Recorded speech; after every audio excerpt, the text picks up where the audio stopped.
Von was, who everyone knows who King Von was, who King Von is. He was a serial killer who bragged about killing people, and he professed and confessed to be a demon. He was that, bro. If he wanted you out of there, he'll go do it himself on feet by himself. Von gave me a lot of passes. He could have killed me a couple times. I was happy as hell when I found out Von was dead. I cooked for the whole day. I was relieved for the community, man, because he was over there torturing them guys, man. I ain't gonna... But today, I want to show y'all the man who made it possible for us to have King Von, the one they call Silk from Ada Park. Rest in peace to Silk from Ada Park, that was the oldest. Before there was a Daquan Bennett, there was Walter E. Bennett, a.k.a. Silk. Now, although they look so much like they are twins. Now, it's so crazy. I don't even know if King Von even grew up with his dad, but it's so crazy. Like, if y'all don't know, one thing I've been learning, like, I do a lot of research, reading and watching stuff. DNA, your thought process, your trauma, all that shit, it's a scientific fact that it travels through your DNA. You see what I'm saying?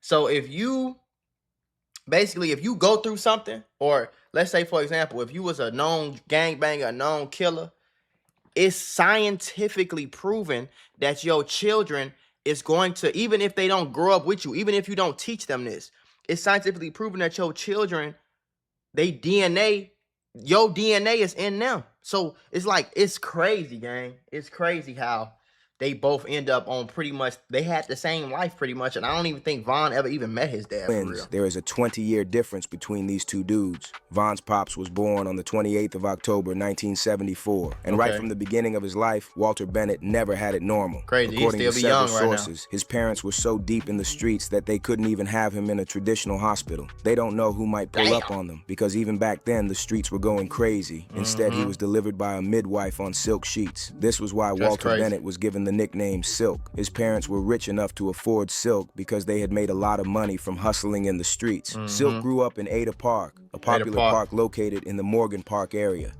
His father was a laid-back gangster, the kind that spoke only when he needed to, but on the other hand, Silk's mom was a live wire.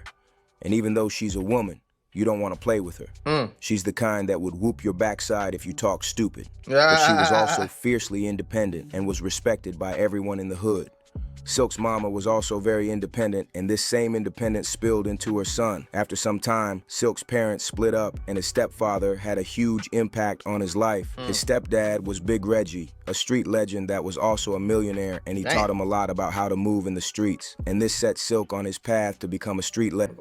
But before he fully embraced the street, Silk was almost never in the streets at all. According to a lot of folks who knew him on the block, he used to play basketball in Ada Park. And even though he wasn't the biggest, Silk was a really good player. So good that a lot of people felt he could have made it to the NBA. And this was a huge sliding doors moment. If Silk had made it to the NBA, he would surely have taken his family out the hood. Von wouldn't have grown up in O Block, never visited WIIC City at all. He probably never would have jumped off that porch or become a demon in the streets. He would never have become V. Roy, never met Dirk or joined OTF. And that crazy story would have never happened. Just a spoiled rich kid of an NBA player. That's what's gonna be my motherfucking kids. Y'all and y'all call it. But when my kids grow up, and my kids grew up with a good dad and a good mom and a good house and a nice neighborhood with nice cars and a bunch of Louis Vuitton and all this shit, I don't want to hear none of y'all kids telling me, I really came from the mud. My daddy was from O Block, nigga. Okay, bro. Good But job. rather than shooting hoops, Silk became a member of the Black Disciples and started hustling in the streets. So, of course, this got him into a lot of trouble with the law. Silk caught a charge that led to him spending 9 years in Menard Correctional Facility, one of the most dangerous prisons in the city. When Silk got back from prison, he was well respected and rewarded by his gang for not talking and selling out anybody. Is that Louis? He was well respected and rewarded by his gang for not... I think this O Block Louis, that he passed away recently, but he looked different because my first time really knowing his face was when his head was unfortunately like disformed and stuff. So he looked so much different right there, but I'm pretty sure that's him though. Talking and selling out anybody. He kept it gangster. Silk was rewarded with the BD Tower on Robert Taylor Homes in State Street to run as his own. Oh, damn. The BD's rewarded with his own tower, not just because of his loyalty, but they knew Silk had the street smarts to pull it off. This was when King Von's father started pulling in a lot of money. Word on the block is that Silk became a millionaire at a very young age. Everyone knew who Silk was. He commanded a lot of respect, looked after his peoples, and had a very big heart. He didn't have a big circle, just a small crew of his homies that he trusted. Silk didn't just hang out with anyone, and not just anyone could hang out with Silk, because if you kicking it with Silk, you gotta be ready for anything, because he was really about that life. And this reminds you of only one person, King Von. Tay Capone stated in an interview that not everyone could hang out with Von because you know you was gonna be in a shootout, and you gotta be ready to use that strap. In 2012, everybody couldn't hang with Von. Like, if you was hanging with Von, you had to accept everything that came with Von. You had to accept that you was gonna be in shootings, accept that it was gonna be that, and you had to be with it. You feel me? With Von, you feel me? And this was a lot of the time. Everybody didn't want to hang with him. They couldn't, because you had to be on what he was on. A lot of one known what Von was on, because Von was like that. You feel me?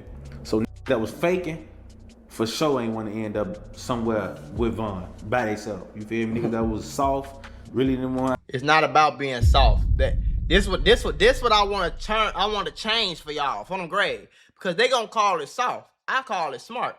The fuck I want to hang out with you for, and I gotta accept that we might die.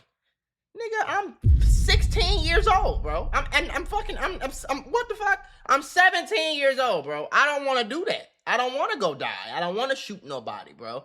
I want to go to the party. I want to go to the party, bro. I want to go to school. You feel me? I want to go get me a car. I want to go motherfucking go to work. I don't want to kill nobody. I don't want to go to jail because I was hanging out with Von and I had to accept. Nigga, me being your friend ain't that goddamn important. I'm fine by my lonely. I'm not finna be hanging out with no nigga who I know I gotta get in shootouts with. That's just dumb. Even if I'm the toughest, gangsterest, most street nigga in the world, what the fuck do I want to hang out with you for? I ain't trying to be friends that bad, gang. To the point where I lose my life or I damn near get locked up for 7 years because I get into a shootout, you run, I get caught, the police catch me. I can't snitch, because if I snitch, y'all gonna try to kill me. So now I gotta go sit in here for 7 years in prison looking fucking stupid. All because I was trying to hang out with you? Nah, bro. I'm gonna go hang out with the class president. You see what I'm saying? I'm gonna go hang out with the science major. I'm gonna go hang out with the goddamn teacher's aide on phone. Now, I'm not finna go hang out with, because you know what the fuck they doing? They going to do something constructive, getting them some money, get their ass on. I ain't trying to, it ain't about being soft, though. They went back. They weren't trying to kick with Von and stay around him too long. You feel? I would have ran so fast. While King Von's father was living that crazy life, he was never shy about spending that money. Silk had a thing for cars. He was always buying the newest cars and bringing them to the hood. When Silk was around, he had the whole block turned up. He was like a neighborhood superstar. Silk was also a ladies' man. One rumor that was quite popular is that Silk had a key ring that he always carried around that had several keys. All of them belonged to multiple women. All these women trusted him enough to give him their keys and just allow him to come around whenever he wanted to. Silk was raking in them Benjamins, and he was a player. This why he ended up having 7 children with multiple baby mamas. That's why he and Von Mama split up, and Von didn't get to spend a lot of time together. But despite all of this, a lot of reports state that Silk was never a deadbeat father. He didn't miss out on spending time with Von because he wanted to. They didn't spend enough time together because Silk was always in and out of jail and always loved his dad, only ever said good things about him. He practically worshipped him. Instead, he always tweeted about how the streets took his dad from him. Silk was killed when Von was only 11 years old. According to the streets, there are 2 theories about how Silk was killed. The first one is that Silk was killed because he robbed the wrong person. According to OTF Vonnie's father, Hassan Craig, Silk was killed because broke into someone's house and jacked them for their money. The person had cameras in their home, and when they saw that it was Silk. I knew who hired him. The whole city knew who hired him because Silk allegedly broke into a house and took some money, and the people had cameras or whatever the case may be. And I later found out who it was. It was Silk. And I didn't know him from a can of paint. They like, man, you got to know him, and so I don't know him. And word got back to me that somebody dropped a bug in his ear and let him know that I ain't about that, and I ain't, I'm a Muslim and I'm doing this, that, and other. So stand down. You ain't got to worry about him coming to retaliate, right? This, that, and other. So it's just what it was. You know what I mean? That's just what it was. And do I believe he was backdoored by the people who he went on this thing with? Yeah, but I don't have any proof, and I only speak facts. You know what I mean? I only speak facts, and whatever in the dark got to come to the light, and no soul shall taste death without God's permission. So that's just what it is. While Von's pops was loved by a lot of people, he also had a lot of enemies, a lot of people who were jealous of him and were ready to do anything to see him put in the ground. That's the dangerous part about being like how they said he had the whole. See, back in the day when you had a project building and the gangs gave you, like they said the BDs gave him a project building. You gonna be, they said he was a millionaire after, you gonna be rich as fuck after that, bro. You got a project building full of a bunch of, for lack of better words, gang, you got a project building full of a bunch of broke ass, poverty and stricken dope fiends. You see what I'm saying? Like, a project building is a treacherous place, gang. That's why they tore that shit down in Chicago. Like, so you running that operation and you selling, shit, I don't even know. You selling drugs to the fiends. You selling drugs to the other niggas. You supplying other niggas that's going to sell to other, you feel me? So it's like, shit, you making a lot of money, but when you in that drug game and you deep in that drug game like that, a nigga just kill you real quick. A nigga will happily kill you, get you up out of there, and then go to whoever your plug was or whoever you was the distro for. They'll go straight to that nigga and be like, listen, man, we got an opportunity, man. Let me do it. You see what I'm saying? And now he take over the building, and then somebody kill him, and they take over. Like, you feel me? So it's no surprise he gonna have a lot of haters. Backdoored and betrayed by those he trusted. It's the streets. There's too many snakes, and you never know who you can trust. Now, a lot of people have questioned this story because Silk was very rich, and he didn't get that rich from robbing people. But because someone had bread doesn't stop them from stealing from other people. We're not saying Silk was a thief, but this is what the street's been saying. Also, and it's crazy that they say, that's why I was talking about the DNA and shit. They say that Von was robbing people while he was rich. Everybody around the nigga has said that. He was still robbing people while he had money. He owned songs, getting money, doing shows and shit. He still robbing motherfuckers. So you've got to realize that Silk was not a rapper, had anything to do with hip-hop, or ever been anywhere near a studio. None of that. He was just a street dude, hustling, and cares only about his money. Silk wasn't narrating his life and crimes in song or posting on any social media, so it's harder to get information about him. The second theory is the most popular one and the one that most people believe. This was a different period in Chicago, unlike these days when street dudes are clipped by drive-bys, ambushed outside gas stations, or tracked by the ops to an alley. Back in the 80s, 90s, and early 2000s, they had different ways of getting their ops. They used more sophisticated methods where you don't even see the bullet or the shooter coming until they put a hole in your body. During this period in Chicago, a lot of hoods were way more organized in how they handled business. Yeah, way organized. The projects and high-rise buildings actually had snipers on their roofs. Yeah. I wish I was capping. I wish he was capping. Do your homework. Like, niggas be saying Chicago crazy now. Go look. Like, let's do it on Google. We always doing live Google searches. Let's do a Google search real quick. What this was. Let's say 1990. 1990 Chicago murders. It was 854 homicides in 1990. It was 943 in 92. You see what I'm saying? So let's just compare that to, 2013 when like Chief Keef and them was popping and shit. Well, I'm pretty sure that's when it was like 500. Yeah, 2013 it was 415. So that's half, bro. Like, I don't know if y'all know, if you from Chicago, you know a lot of these stories. It's a story about this dude was he sniped somebody off of one of them top buildings, tried to kill somebody, end up killing a little boy, or like a little girl or something like that who was walking down the street with her mama. It was like a lot of stories like that where like niggas getting killed with snipers. You walking outside to the park of your project, sniper just killing you. Like real Call of Duty, like Warzone shit, gang. Like, but it is what it is. If you a strange face and you are getting too close to their hood, you just see the red dot on your shirt. They're letting you know they spotted you from a mile away, and you better come correct or they could end you just like that. It was on the 31st of July, 2005 that Silk's time would come. Just like the first theory, the streets say he was backdoored and betrayed by a friend. Silk didn't get his money by robbing people. He was a big-time dealer. On this day, he was allegedly a victim of a deal gone bad. He was at the rink of a roller skating center located at 1122 East 87th Street when he was hit in the head by a sniper, and his life ended right there on the spot. Damn. Von's uncle confirmed in this. He got killed by a sniper at the rink? What the fuck?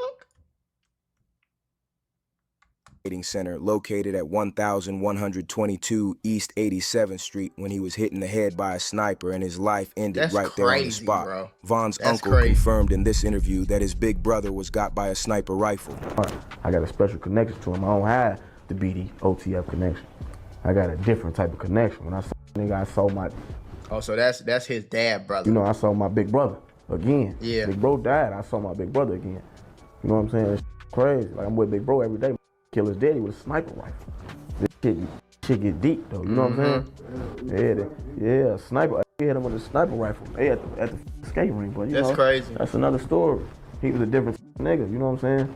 But he just. I ain't know it happened at the skating rink though. That's fucking insane. I thought it happened like on the like where it always happened at, like in the Cabrini Green, Ada Park, all them projects. Big heart. You got a big heart. Many believe Silk was hit with a sniper because they couldn't get him up close. He was so feared, and with the way he moved, it would be difficult to just sneak up on him in the streets. Word on the street is that Walter E. Bennett, also known as Silk, was allegedly shot by a man known in the streets as Kilowall, a member of a gang called Terror Dome. Even though his dad was killed when he was very young, losing his father to the street is that death that changed Von for forever. Apart from putting Silk from Ada Park in his songs, you could tell that King Von really loved his dad just by the number of times he's posted about his old man on social media. That's not a man who holds any grievances against his father. That's a son who idolizes him. Yeah, so Von was born in 94. His dad died in 05. So that means he felt that. I ain't gonna lie. I mean, he felt that. He was 10, 11 years old. I think he was finna turn 11. They said they killed him in July. They only spent very little time together. You can tell Von cherishes all the memories. And apart from looking so alike, Silk and Von are like two sides of the same coin and share many similarities. They both started getting money at a young age. They were both feared and respected in the streets. The father and son were also big on loyalty. They were both ladies' men. The two of them were also very charismatic and moved differently in the streets. Von and his pops also kept a small circle, but unfortunately, they were also both set up by their friends. Von was set up that night. So therefore, this was orchestrated. The people were paid to kill him that night. Fist for fist, knife for knife, gun for gun. You don't have the right to pull a gun and we're fighting fists. So back though, it ain't gonna never make sense to you because you wasn't there for the payment to get dropped off to Lil Tim. How you know that this payment was dropped off to Lil Tim? I heard you say you was with him. I'm with him. Okay, so what is this Vonnie's dad? But take us back to that day when you and Vonnie went to go drop off the bag. How did that happen? But it's Vonnie's dad. I never watched this interview. Vonnie come get me from the house. They already got the money ready in the back of the Suburban, maybe a 97, 98 Suburban. And give me a pipe. I don't ask no questions. We roll and we go to the country part of Georgia, and we can even pull my phone records. That's and that crazy. may let us know because my phone started roaming. Right. This how deep we was in the sticks. Right. My phone was roaming, and we sitting on the side of the highway in a neighborhood though, a little 2-lane highway, sitting on the side of the highway. Lil Tim come flying past us on a 4-wheeler. I didn't know who he was. I didn't know the name. But prior to that, let's go back. Prior to that, I never seen this interview, bro. Up on Quando at Quando's crib. I gotta go watch this. My son tried to get the money to Quando. Quando say, no, I don't want nothing to do with that. You gotta go take care of yourself. Like, you're not finna put nobody else's money in my hand and they say it was short or whatever the case may be. You take that to him. Right. You understand? So we end up taking the money to the guy. But I'm not knowing what it's for. I don't know whether or not they finna get some weed later on or what they finna do. I don't know. You know what I mean? But by him saying, Lil Tim running from the police on the 4-wheeler, and like I said, it's like we're in the middle of a drug deal, so I know I Googled my phone because I got a partner named Tim from Memphis. He got caught up running through the woods with bags of money and everything. You can Google it. You know what I mean? And it's the same situation, so it played in my mind because like I said, it's like we're in the middle of a drug dealer. We got money, we got pipes. My man Tim, he got caught up running from the police in the woods.